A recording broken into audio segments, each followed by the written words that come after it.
Hello students, हम आपके subject political theory के चैप्टर संप्रभुता के बारे में बात कर रहे थे। इससे प्रीवियस लेक्चर में हमने बहुलवाद यानी प्लूरलिज्म के बारे में बात की थी, जो कि संप्रभुता के अद्वैतवादी सिद्धांत के विपरीत है। संप्रभुता का अद्वैतवादी सिद्धांत का क्या मतलब है? अद्वैतवाद मतलब जो संप्रभुता का सिद्धांत, बहुलवाद से पहले हम पढ़ रहे थे कि संप्रभुता के अद्वैतवादी थिंकर्स थे, जैसे कि ऑस्टिन हो गए, होब्स हो गए, रूसो हो गए। तो ये कहते थे कि समाज में सिर्फ एक संप्रभु है, जो कि है राज्य, और राज्य सर्वोच्च सत्ता राज्य में निहित है, उसकी शक्ति असीमित है, उसके ऊपर कोई और सत्ता नहीं है। तो अद्वैतवाद का मतलब क्या है कि समाज में सिर्फ एक संप्रभु हो कि जो कि राज्य हो, बाकी सब राज्य के नीचे आता हो। ये इस बात के नितांत विपरीत हैं। ये संप्रभुता के जो अद्वैतवादी सिद्धांत है उसका अपोजिशन करते हुए कहते हैं कि समाज में सिर्फ एक संप्रभु राज्य नहीं है। समाज में संप्रभुता का विभाजन हो गया है, जो कि विभिन्न समुदायों में बटी हुई है। राज्य को भी ये अन्य समुदायों के भांति एक समुदाय मानते हैं, जो अन्य समुदायों से उच्चतर है, लेकिन वह सिर्फ एक समुदाय का जो व्यक्ति के राजनीतिक जीवन से संबंधित पहलू होते हैं, वो उनसे रिलेटेड एक समुदाय है। व्यक्ति ने अपनी आवश्यकताओं की पूर्ति के लिए विभिन्न समुदायों या संघों का निर्माण किया है, जैसे धार्मिक समुदाय, सामाजिक समुदाय, आर्थिक समुदाय। इन समुदायों के माध्यम से व्यक्ति अपने दैनिक जीवन की आवश्यकताओं की पूर्ति करता है। तो राज्य भी ऐसे ही एक समुदाय है। तो ये राज्य है वो व्यक्ति से इन समुदायों से उच्चतर भक्ति की आशा नहीं कर सकता। ये समुदाय जो है राज्य के बिल्कुल अधीन नहीं है, ना राज्य की मर्जी से बने हैं। इन्होंने व्यक्तियों ने अपने कल्याण के लिए इनको बनाया है और ये राज्य पे डिपेंडेंट नहीं है, और ये व्यक्ति की आवश्यकताओं की पूर्ति करते हैं। इसीलिए कहते हैं कि संप्रभु सिर्फ राज्य है, ये मानना गलत होगा। ये सिद्धांत निष्फल हो चुका है, विफल हो चुका है, क्योंकि ये राज्य और समाज में अंतर करते हैं। ये कहते हैं कि सबसे उच्च राज्य नहीं है, राज्य समाज का एक अंग मात्र है। समाज में सारे समुदाय आते हैं, संघ आते हैं, उसी समाज में राज्य भी एक समुदाय या संघ है। ठीक है। ये नियंत्रित राजसत्ता में विश्वास करते हैं। ये असीमित संप्रभुता का खंडन करते हैं।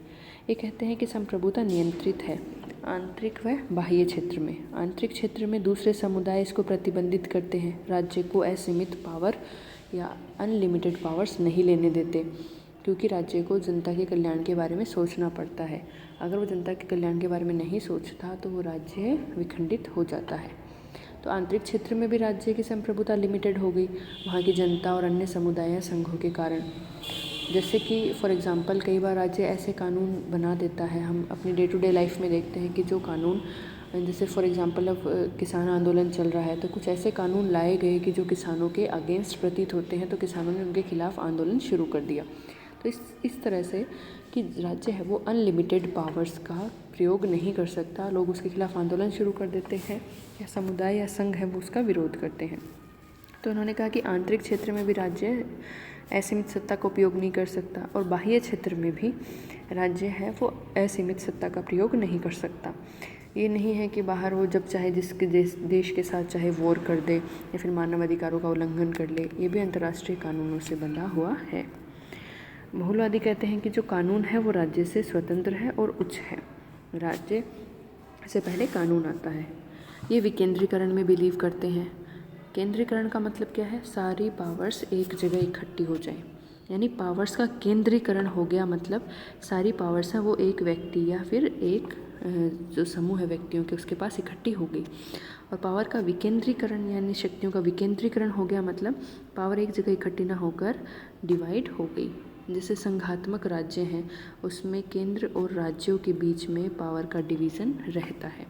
तो और जैसे अब पंचायती राज चुनाव है, सरपंच चुने जाते हैं, तो पावर का डिवीज़न और नीचे तक आ गया। सरपंचों के पास भी गांव के लिए पावर्स दी जाती है, उनको बजट दिया जाता है गांव के काम करवाने के लिए। तो ये क्या है, ऊपर से नीचे पावर का है वो डिवीज़न हो रहा है, तो पावर का विकेंद्रीकरण हो रहा है। क्योंकि ये मानते हैं कि स्थानीय जो समस्याएं हैं वो भी इतनी ही इम्पोर्टेंट हैं। तो स्थानीय समस्याओं का जो समाधान है वो शक्ति के विकेंद्रीकरण से ही हो सकता है, ना कि शक्ति के केंद्रीकरण से। क्योंकि एक गांव में क्या समस्या चल रही है, मान लो एक जगह सिर्फ केंद्र शक्तिशाली है गांवों के पास और राज्यों के पास कोई पावर नहीं है, तो केंद्र वो है वो हर गांव की, हर राज्य की बात नहीं समझ सकता, इतना टाइम नहीं होता, इतनी कॉम्प्लेक्स सिचुएशन होती है, इतनी ज़्यादा जनसंख्या हो गई है। इसलिए इन्होंने कहा कि शक्तियों का विकेंद्रीकरण में विश्वास करते हैं बहुलवादी। और ख़ास बात एक ये है कि हमने हर जगह देखा कि ये राज्य की आलोचना कर रहे हैं, लेकिन ये राज्य के अस्तित्व के विरोधी नहीं है। ये नहीं कहते कि राज्य का अस्तित्व ही समाप्त कर दिया जाना चाहिए। ये कहते हैं कि राज्य भी इम्पोर्टेंट है, क्योंकि राज्य व्यक्ति के राजनीतिक जीवन से संबंधित कार्य करता है, जैसे कानूनों का निर्माण करना, उनका पालन करवाना। तो इसलिए कहते हैं कि राज्य का अस्तित्व समाप्त नहीं करना है, बस राज्य को अन्य समुदायों की भांति एक समुदाय मानना है।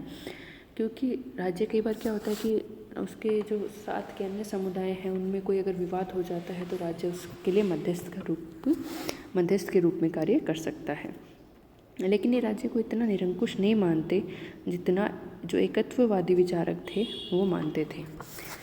तो इसलिए ये मध्यस्थ का ये मीडियम पाथ अपनाते हैं कि राज्य इतना शक्तिशाली भी नहीं है और राज्य का अस्तित्व समाप्त भी नहीं होना चाहिए।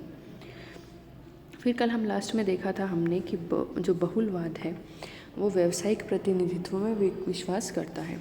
ये कहते हैं कि जो आज का प्रतिनिधित्व प्रणाली है कि इतनी पॉपुलेशन पे एक प्रतिनिधि चुन के जाएगा, तो ये प्रतिनिधित्व प्रणाली अच्छी नहीं है। इसके बजाय व्यावसायिक प्रतिनिधित्व प्रणाली होनी चाहिए कि हर एक व्यवसाय से एक प्रतिनिधि चुनकर जाए और वो उनके समस्याओं को आगे रखे। मतलब जैसे कृषक हैं तो उनका नेता कृषक होना चाहिए, जैसे कॉलेज लेक्चरर्स हैं तो उनमें से एक कॉलेज लेक्चरर चुन के आगे जाना चाहिए, क्योंकि वो उनकी समस्याओं को आसानी से समझ सकता है। डॉक्टर्स हैं तो एक डॉक्टर चुनकर आगे जाना चाहिए। तो इन्होंने कहा कि व्यावसायिक प्रतिनिधित्व ज़्यादा सही है बजाय जो आज की प्रतिनिधित्व प्रणाली है उसके। तो ये हमने देखा कि बहुलवाद के क्या अर्थ थे, उसके क्या सिद्धांत थे, वो कैसे कैसे किन किन चीज़ों में विश्वास करते थे। आज हम बहुलवाद की आलोचना देखेंगे। पहला, बहुलवाद का निष्कर्ष अराजकता है। बहुलवाद के विरुद्ध आलोचना का सबसे प्रमुख आधार यह है कि बहुलवादी विचारधारा को स्वीकार करने का स्वाभाविक परिणाम अराजकता की स्थिति होगा। यदि प्रत्येक समुदाय को राज्य के समान मान लिया जाए और उन्हें संप्रभुता का आनुपातिक अधिकार भी दे दिया जाए तो समाज में कानून विहीन स्थिति उत्पन्न हो जाएगी। बहुलवादी विचारक भी इस तथ्य से परिचित हैं। इसी कारण संप्रभुता समुदायों में विभाजन करने के बाद भी बहुलवादी राज्य को समाज के विभिन्न समुदायों में समन्वय और सामंजस्य स्थापित करने की शक्ति प्रदान करते हैं, किंतु राज्य के द्वारा उस समय तक इस प्रकार का कार्य नहीं किया जा सकता जब तक कि उसे वैधानिक दृष्टि से सर्वोच्च स्थिति प्राप्त न हो। बहुलवादी इस तथ्य को भुला देते हैं कि संप्रभुता का अनेक समुदायों में विभाजन उसे नष्ट कर देगा। विभिन्न समुदायों में समन्वय और संतुलित स्थापित करने का कार्य राज्य कुछ विशेष परिस्थितियों के अंतर्गत ही कर सकता है, जिन्हें स्वीकार करने के लिए बहुलवादी तैयार नहीं है। यदि राज्य को विभिन्न समुदायों में संतुलन और सामंजस्य स्थापित करना है तो उसे संप्रभुता प्रदान करना आवश्यक हो जाता है, और यदि बहुलवादी विचारधारा के अनुसार संप्रभुता का विभाजन कर दिया जाए तो उसका परिणाम अराजकता की स्थिति होगा। गिलक्राइस्ट ने कहा, यदि बहुलवाद को तार्किक निष्कर्ष तक ले जाया जाए तो इसका अर्थ होगा कि समाज का विघटन और शांति व्यवस्था के स्थान पर विविध समुदायों द्वारा अपनी अपनी सर्वोच्चता स्थापित करने के लिए संघर्ष।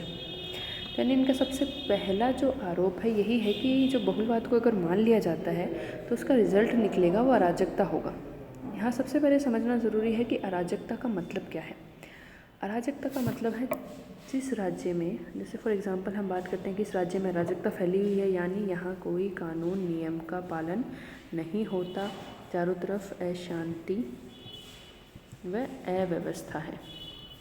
ठीक है, यहाँ कोई कानून नियम का पालन नहीं होता, कोई लोग हैं वो नियमों से नहीं चलते, चारों तरफ अशांति है, अव्यवस्था फैली हुई है, तो इसी का मतलब है अराजकता। तो बहुलवाद का निष्कर्ष अराजकता कैसे है? क्योंकि ये क्या कहते हैं कि राज्य को भी एक समुदाय मात्र हमें मानना है। तो राज्य को और समुदायों के इक्वल अगर इन्होंने कर दिया तो सारे समुदाय आपस में संघर्ष करेंगे सर्वोच्च शक्ति प्राप्त करने के लिए।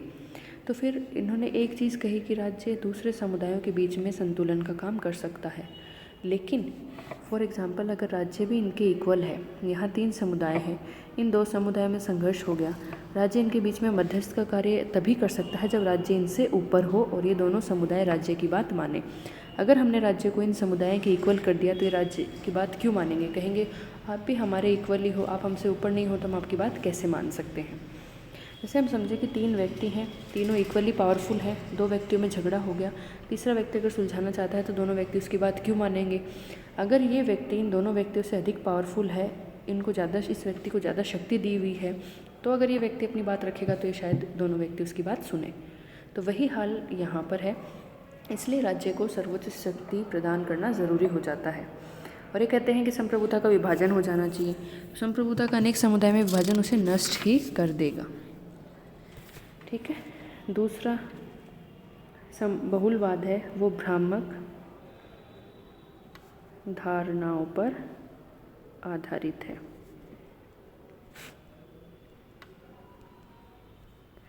कैसे? ये कुछ मिथ्या धारणाओं पर आधारित है। यह समझना गलत है कि प्रत्येक समुदाय का कार्य क्षेत्र एक दूसरे से बिल्कुल अलग होता है और मानवीय कार्यों को ऐसे विभागों में विभक्त किया जा सकता है जिसका एक दूसरे से कोई संबंध ना हो। समाज के वर्तमान संगठन में विभिन्न हितों और आस्थाओं का पारस्परिक संघर्ष नितांत स्वाभाविक है।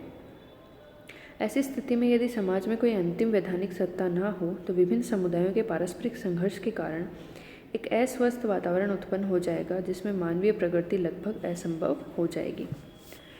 आलोचकों के अनुसार यदि हम बहुलवादियों के द्वारा प्रतिपादित राजनीतिक संसद और आर्थिक संसद की सप्रभुत्व की धारणा को भी स्वीकार कर लें तो भी स्थिति में सुधार नहीं होगा, क्योंकि स्वाभाविक रूप से अंतर्निहित संघर्ष को हम दूर नहीं कर सकेंगे। तो ये कई मिथ्या धारणाओं पर चलते हैं बहुलवादी। ये कहते हैं कि भाई हर समुदाय का अपना अलग अलग काम है, हर समुदाय इक्वल है, जबकि ऐसा नहीं होता कि हर समुदाय का काम बिल्कुल अलग होता है। आजकल सब कुछ इंटरलिंक्ड होता है, हर चीज़ एक दूसरे से जुड़ी हुई है।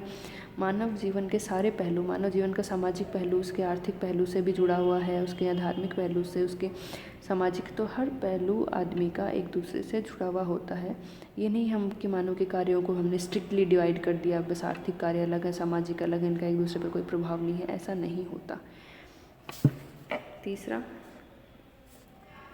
सभी समुदाय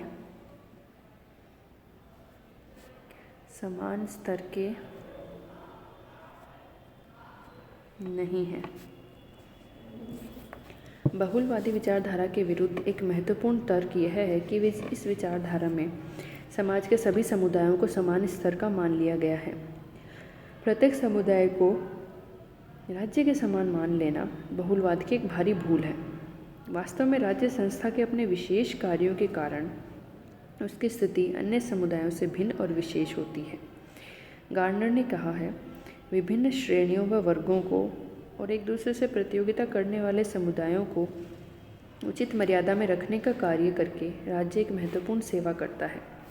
उसके परस्पर विरोधी हितों का निपटारा करने और उनमें सामंजस्य स्थापित करने के लिए राज्य एक निर्णायक कार्य करता है। तो यहाँ क्या कहा है कि इन्होंने सब समुदायों को इक्वल मान लिया है, जबकि ऐसा सही नहीं है।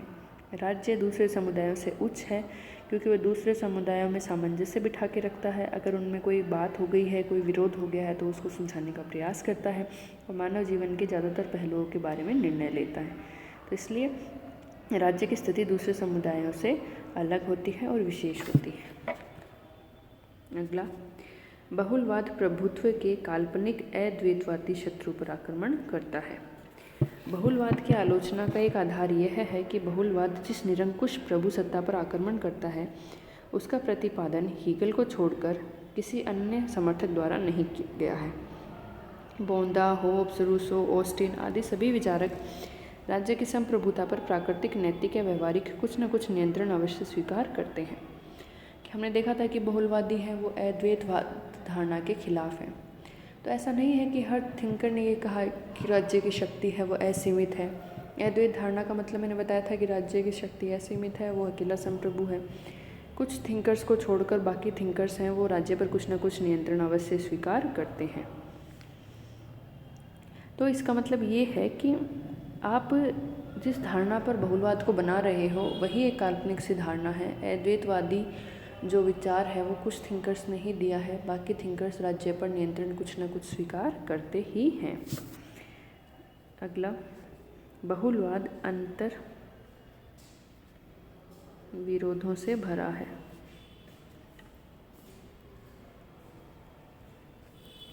बहुलवाद के विरुद्ध एक गंभीर बात यह है कि बहुलवादी विचारधारा अंतर विरोधों से भरी पड़ी है।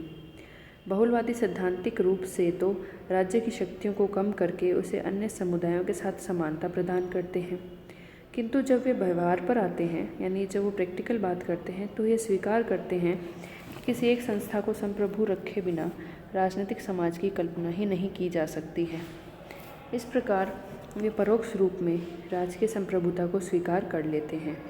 यह बात सारे बहुलवादी विचारकों में देखी जा सकती है। गियर्क ने राज्य की विशेष स्थिति को स्वीकार करते हुए कहा है कि उसकी इच्छा संपूर्ण जनहित का प्रतिनिधित्व करती है और राज्य अन्य सामाजिक संस्थाओं से अपनी स्थिति की उच्चता के कारण भिन्न है। बारकर तथा लास्की यह भी मानते हैं कि समूहों का संगठन राज्य के द्वारा ही निर्धारित होगा। यानी एक तरफ तो ये कहते हैं कि राज्य है वो दूसरे समुदायों के बिल्कुल इक्वल है, दूसरी तरफ जब ये प्रैक्टिकल बात सिद्धांतिक रूप में तो ये कहते हैं कि सारे समुदाय इक्वल हैं, लेकिन जब ये प्रैक्टिकल बात करते हैं तो ये क्या कहते हैं कि राज्य है दूसरे समुदायों के बीच में सामंजस्य का काम कर सकता है और उसके बिना राजनीतिक समाज की कल्पना ही नहीं की जा सकती। तो इसलिए ये अंतर विरोध में भरा हुआ है। जैसे लास्की ने कहा है कि कानूनी दृष्टि से कोई इसे अस्वीकार नहीं कर सकता कि प्रत्येक राज्य में कोई ऐसा अंग होता है जिसकी सत्ता असीम होती है और विभिन्न संस्थाओं में सरकार सबसे महत्वपूर्ण है। मिस फोलेट राज्य को एकत्व का केंद्र मानती हैं। पॉल बांकोर ने राज्य को राष्ट्रीय एकता और सामान्य हितों का एकमात्र प्रतिनिधि माना है। फिगिस का भी कथन है कि राज्य समाजों का समाज है और उसे समन्वय तथा एकीकरण की एजेंसी के रूप में विशिष्ट कार्य तथा उच्च सत्ता प्राप्त है। राज्य की दमनकारी सत्ता अन्य समुदायों का नियमन करने और यह देखने के लिए आवश्यक है कि कोई समुदाय अपनी सीमा से बाहर नहीं जाता। तो इन्होंने सबने प्रैक्टिकल में ये माना है कि राज्य को दूसरे समुदायों पर निगरानी रखनी पड़ती है और वो चेक भी करता है कि दूसरा समुदाय है वो अन्याय तो नहीं कर रहा कहीं। तो यह अंतर विरोध इनमें पाया जाता है। तो अगला आलोचना, बहुलवादी व्यवस्था में व्यक्ति स्वतंत्र नहीं होगा। बहुलवादियों की ये भ्रांति है कि अन्य समुदायों पर से राज्य का नियंत्रण हटा लेने पर व्यक्ति को अपने व्यक्तित्व के विकास हेतु स्वतंत्रतापूर्वक वातावरण उपलब्ध होगा। वस्तुतः ऐसी बात नहीं है। जो लोग समुदायों की स्वतंत्रता के नाम पर राज्य के नियंत्रण का विरोध करते हैं, वे अपने हाथ में सत्ता आ जाने पर व्यक्ति के अधिकारों का हनन करने में राज्य से भी आगे बढ़ जाते हैं। मध्य युग में चर्च ने अपने से भिन्न मत रखने वाले व्यक्तियों का भीषण दमन किया था और ब्रेनो तथा गैलीलियो को अपने ही देशवासियों के हाथों भीषण यातनाएं सहन करनी पड़ी थी। कई परिस्थितियों में इन समुदायों का अपने सदस्यों पर नियंत्रण वर्तमान राज्य की अपेक्षा अधिक कठोर और अधिक अत्याचारपूर्ण हो जाता है। यानी जो ये कहते हैं कि भाई राज्य को, बहुलवादी कहते हैं कि राज्य को नियंत्रण में रहना चाहिए, राज्य को असीमित सत्ता प्राप्त नहीं करनी चाहिए, राज्य की शक्ति है वो लिमिटेड है, तो और अन्य समुदाय हैं वो शक्तिशाली होने चाहिए। तो कई बार देखा गया है व्यवहार में कि जो दूसरे समुदाय हैं अगर वो राज्य से शक्तिशाली बन जाते हैं तो वो व्यक्तियों पर ज़्यादा अत्याचार करते हैं। जैसे मध्य युग में राज्य से शक्तिशाली धर्म को माना जाता था, पोप को माना जाता था, तो इसलिए चर्च ने अपने से भिन्न मत रखने वाले या फिर जो व्यक्ति धर्म में विश्वास नहीं करते थे उनको भीषण यातनाएं दी थी। तो इसलिए कई बार समुदाय हैं ज़्यादा शक्तिशाली होने पर व्यक्तियों को ज़्यादा अत्याचार करते हैं, अधिक कठोर व्यवहार करते हैं। तो जर्मन ने हमें चेतावनी देते हुए कहा है कि आज जो व्यक्ति राज्य की निरंकुश सत्ता के विरुद्ध आवाज़ उठा रहे हैं वे साधारणतः ये भूल जाते हैं कि पड़ोसियों के अत्याचार से अधिक भीषण अत्याचार कोई नहीं हो सकते। समुदाय जितना छोटा होगा आपके जीवन और कार्यों पर उतना ही कठोर नियंत्रण होगा। तो ये एक आलोचना है कि भाई आप अगर राज्य को बिल्कुल नियंत्रित कर दोगे तो दूसरे समुदाय शक्तिशाली होकर आप पर ज़्यादा अत्याचार करेंगे। अगली आलोचना, राज्य संघों का संघ नहीं हो सकता। आलोचकों द्वारा लिंडसे, बार्कर और अन्य बहुलवादियों के इस कथन की कटु आलोचना की गई है कि राज्य है वो समुदायों का एक समुदाय है। लिंडसे का विचार है कि राज्य ही एकमात्र ऐसा समुदाय है जिसकी सदस्यता अनिवार्य है और जिसके पास दंड प्रदान करने की शक्ति है। ठीक है, तो जो बहुलवादी थे वो कहते थे कि राज्य है वो संघों का संघ है या फिर दूसरे समुदायों जैसा ही एक समुदाय है। लेकिन लिंडसे ने बोला है कि ऐसा नहीं है, राज्य ही एक ऐसा है जिसकी आपको सदस्यता अनिवार्य है। यानी जैसे इंडिया है तो हर व्यक्ति इंडिया का नागरिक अनिवार्य होना ज़रूरी है। दूसरे समुदायों की आप सदस्यता लें न लें वो आप पर डिपेंड करता है। कोई ज़रूरी नहीं है कि कोई धार्मिक समुदाय बना है तो हर व्यक्ति उसका सदस्य होता है। कुछ एरिया के कुछ लोग उसके सदस्य होते हैं, दूसरे एरिया में कोई और संगठन है वहाँ के लोग उसके सदस्य होते हैं। तो एरिया वाइज आपके अलग अलग समुदाय बनते हैं और आप अलग अलग उस समुदायों के मेंबर होते हैं। कोई ज़रूरी नहीं है आप हर समुदाय के मेंबर बने, लोग नहीं लेते सदस्यता। लेकिन राज्य है वो सबसे विशाल समुदाय है, हर व्यक्ति के पास जो उस राज्य में निवास कर रहा है उस राज्य की नागरिकता अनिवार्य होती है, वो उस राज्य का सदस्य अनिवार्य होता है, उस राज्य के कानूनों का उसको पालन करना ही पड़ता है। अब जैसे कुछ नियम कुछ समुदाय हैं राजस्थान में बने हुए हैं तो कोई ज़रूरी नहीं है कि तमिलनाडु वाले उस समुदाय के मेंबर हों। तो इसलिए क्या है, समुदाय तो छोटे छोटे होते हैं, बिखरे हुए होते हैं, हर व्यक्ति उसका मेंबर होना हो तो राज्य की सदस्यता अनिवार्य है। और दूसरा, राज्य के पास दंड प्रदान करने की शक्ति है जो अन्य समुदायों के पास नहीं है। आप अन्य समुदायों की बात नहीं मानोगे तो क्या कर लेंगे, आपको ज़्यादा से ज़्यादा उसकी सदस्यता से बर्खास्त कर देंगे। लेकिन राज्य है वो आपको दंड दे सकता है। तो इस प्रकार लिंडसे राज्य में उन गुणों को तो मानता है जो संप्रभुता के लक्षण हैं, किंतु राज्य को संप्रभु शक्ति का प्रतीक नहीं मानता। वास्तव में दृष्टिकोण विवेकपूर्ण नहीं है। राज्य और अन्य समुदायों की स्थिति में आधारभूत अंतर है। जबकि अन्य समुदायों का संबंध मनुष्य के किसी विशेष हित के साथ जुड़ा होता है, राज्य का संबंध व्यक्ति के सर्वमान्य और व्यापक हितों के साथ होता है। इसी कारण राज्य के अतिरिक्त अन्य कोई समुदाय व्यक्ति के पूर्ण व्यक्तित्व का प्रतीक होने का दावा नहीं कर सकता। इस संबंध में बहुलवादी विचारक मिस फोलेट ने भी लिखा है कि राज्य का निर्माण समुदायों से नहीं हो सकता, क्योंकि एक या अनेक समुदाय मनुष्य की पूर्णता को अपने आप में सम्मिलित नहीं कर सकता और एक आदर्श राज्य व्यक्ति की पूर्णता की मांग करता है। ठीक है, इसकी 8वीं आलोचना, बहुलवाद देशभक्ति विरोधी है। भाई अपने आप देशभक्ति विरोधी हो गया, क्योंकि राज्य को नियंत्रण में लाना चाहते हैं, राज्य को अन्य समुदायों के भांति एक समुदाय मानते हैं। तो इसलिए क्या करते हैं कि ये क्या कहते हैं कि राज्य है, बहुलवादी विचारक कहते हैं राज्य व्यक्ति से भक्ति की उम्मीद नहीं कर सकता, क्योंकि अन्य समुदाय भी राज्य की भक्ति के लिए उम्मीद करते हैं। तो इसलिए क्या कर रहे हैं, एक तरह से राज्य के प्रति व्यक्ति की भक्ति को कम करने की कोशिश कर रहे हैं और इसलिए देशभक्ति की भावना इसमें कम होती है।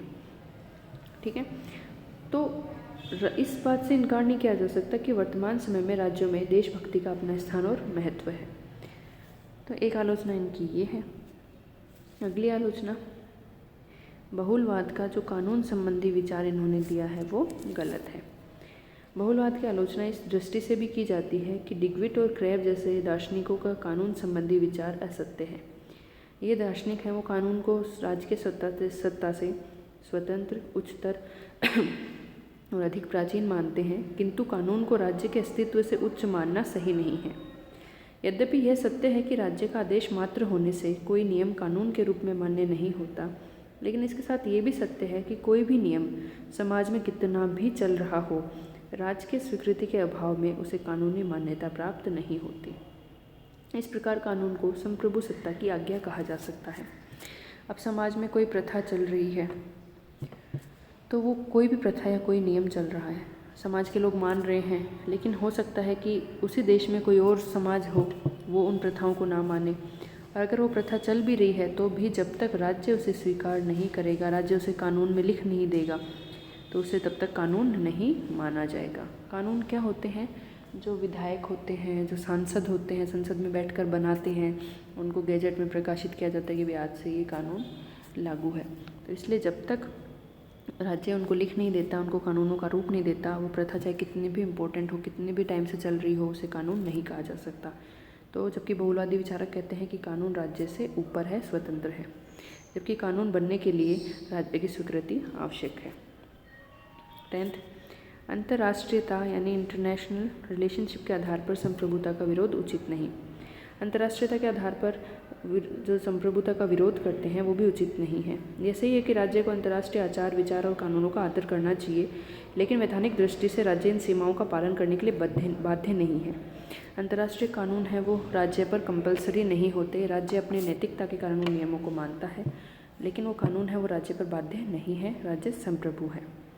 तो ये इस प्रकार से ये बहुलवाद की मुख्य आलोचनाएं थी। बहुलवाद का महत्व देख लेते हैं।